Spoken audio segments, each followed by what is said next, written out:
3 gorgeous metal pen holders to review, so let me show you a closer look. They come in packs of 1, but I got 3 different colors to show you. I got silver, black, and gray. All gorgeous. They each have this really nice anti-slip silicone base, a high gloss metal finish with a lined interior on the bottom. It feels like a felt. That's nice then.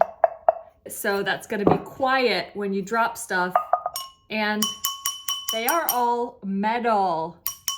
Steel, just gorgeous, really smooth. They look so nice. They all have that shiny silver rim at the top.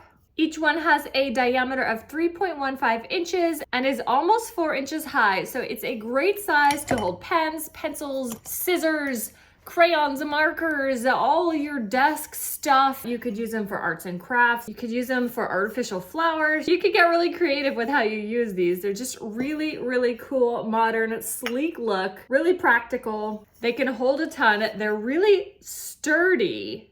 Not heavy, but pretty heavy. They're not like lightweight, just gonna knock over. Each one comes with a pack of sticky notes and a little pen. Nice touch. The quality, the look, the function, everything. I absolutely love these and I know you will too.